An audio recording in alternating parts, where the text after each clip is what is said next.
Today we will be discussing Lyme disease, the pH scale, and ADHD.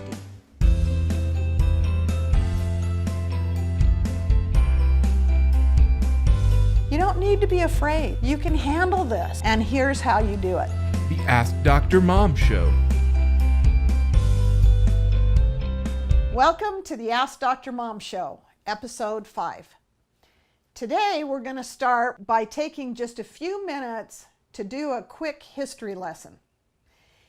In the 1800s, there were two scientists who were trying to understand what causes disease. Their names were Louis Pasteur and Antoine Béchamp. Pasteur believed that disease comes from the outside in. In other words, we come into contact with a bacteria, a virus, a fungus, some type of toxin. We take it into our system and it makes us sick. He developed the germ theory. Béchamp believed that disease comes from the inside out, meaning that our inner terrain is everything. When I was studying microscopy, we actually watched a red blood cell mutate into a bacteria. It was absolutely mind-boggling.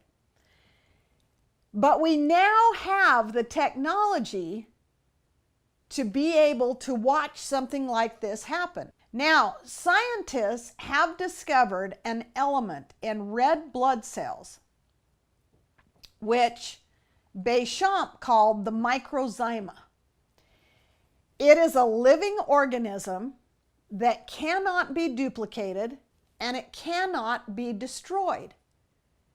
It can only organize and disorganize itself.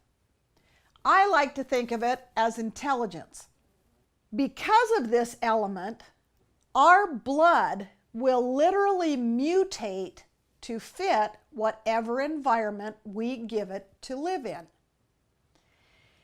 Under optimum circumstances, our red blood cells are round, they are floating freely in clean fluid, and they emanate a light.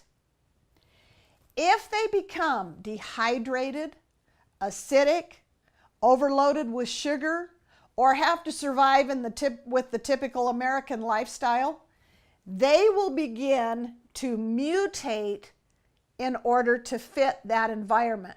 And you can see some examples of this on the screen right now, where you can actually see the difference between healthy blood cells and mutated blood cells. Now, what does all of this have to do with health?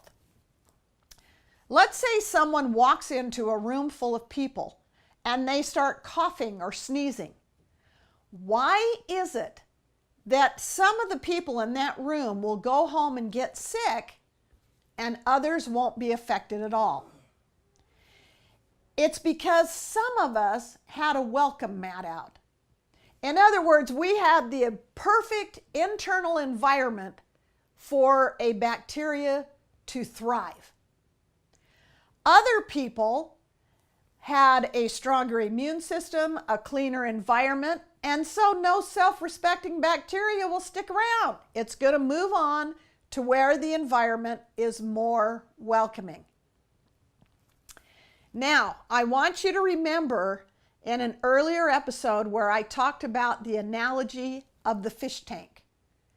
Remember how we said that if the fish tank gets dirty and the fish are sick, the only way to heal the fish is to clean the fish tank. So as we move on into the questions today, I want you to remember that every cell in our body is bathed in fluid. Okay, Matt, what do we have for question 1? Stephanie says she is struggling with 2 kids with ADHD. Her son is now on Adderall, and although it helps, the side effects are also difficult. There has to be another way.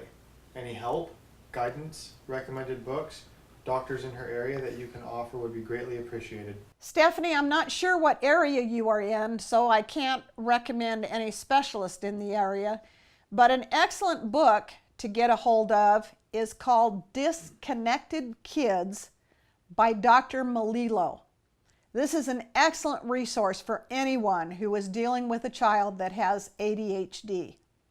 As far as recommendations on what I would personally do, in the last video, the very first thing that we talked about was how many animal products are in the diet because of all the chemicals that are in them, which plays havoc with the chemistry in our body.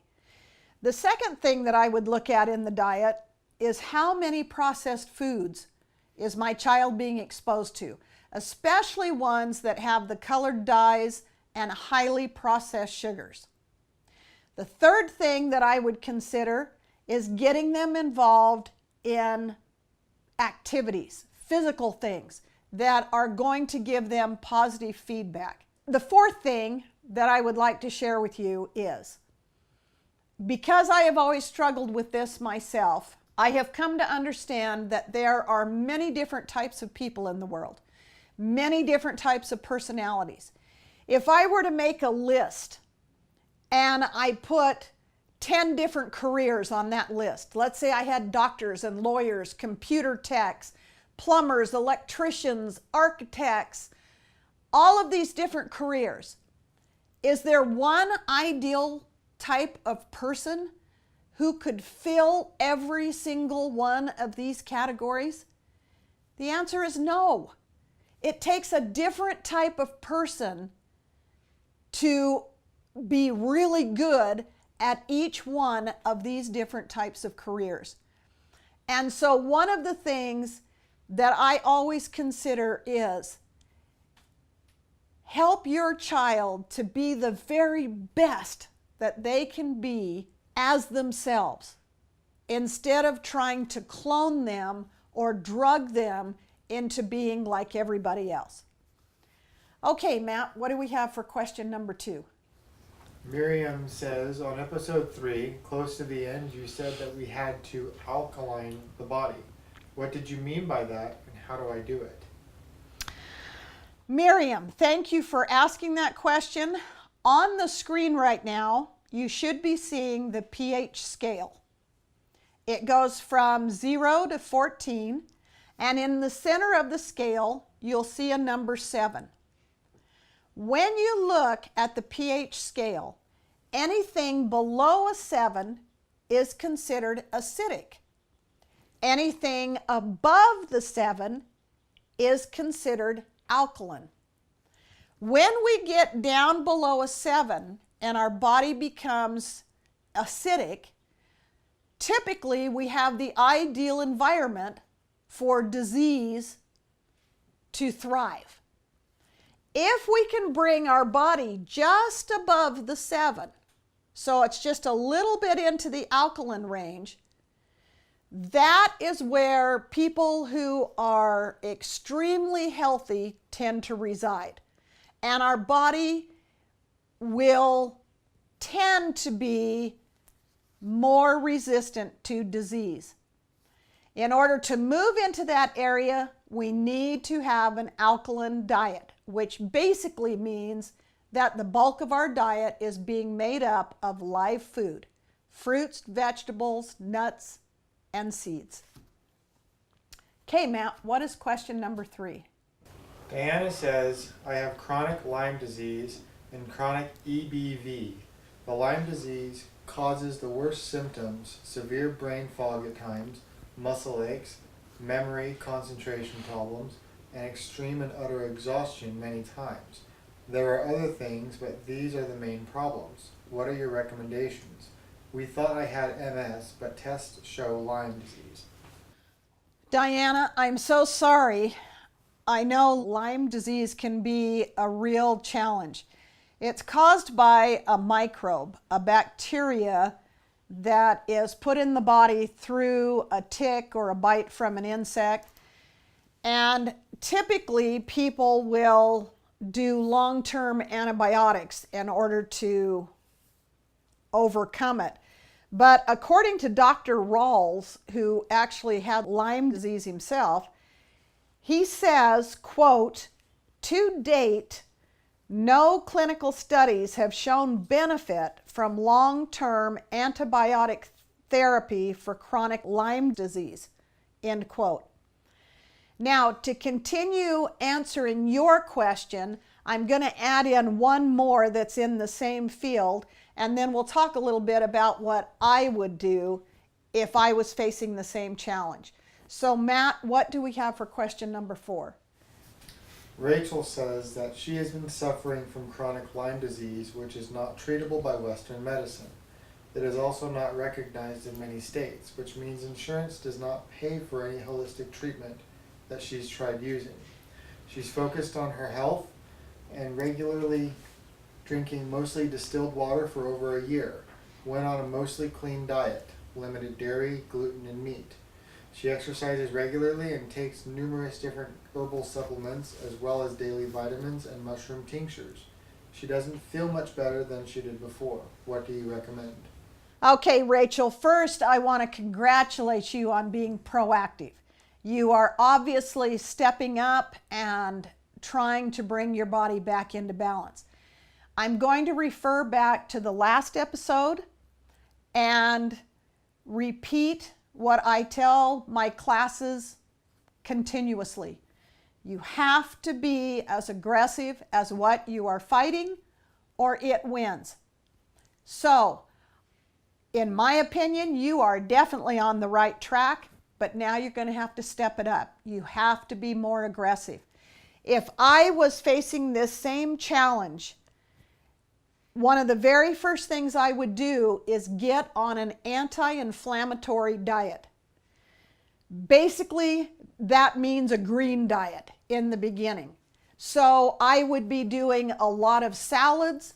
I would probably be doing wheatgrass juice. I would be doing green smoothies. I would be keeping my diet live as much as possible and mainly focused on the greens. I would do that for anywhere from 2 weeks to a month. So let's say I would do that for 2 to 4 weeks, and then I would move into a diet more like the 80-10-10. The 80-10-10 diet was written by Dr. Douglas Graham. This book can also be found on Amazon or probably in your local Barnes & Noble. It's an easy book to find, and in my opinion is one of the most ideal diets on the planet. Dr. Graham has coached Olympic athletes. He coaches triathletes. Is that a word? Triathletes? People who run triathlons.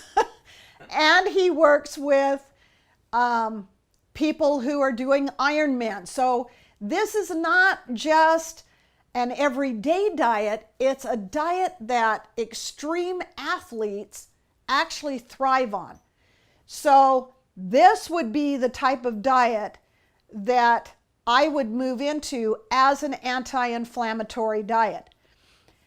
Because people with Lyme's also have a challenged immune system, I would be working on the digestive system with probiotics, fermented foods such as sauerkraut, things that are going to bring good friendly flora back into the intestines, which then strengthens the immune system. I would also do a parasite cleanse, and I would be bringing in herbs, essential oils, homeopathics, modalities that are known for their anti-inflammatory properties. Again, we are out of time. I hope that all of you will continue this week to add in elements to your life that are going to improve your health. Things like drinking more water, bringing more live food into your life, more exercise, getting out every day and walking, remembering to breathe deeply. And then please check back in with me. Let me know what you have added in and how it's working for you. This is the Ask Dr. Mom Show, and I'm Sandra Ellis. Have an awesome week.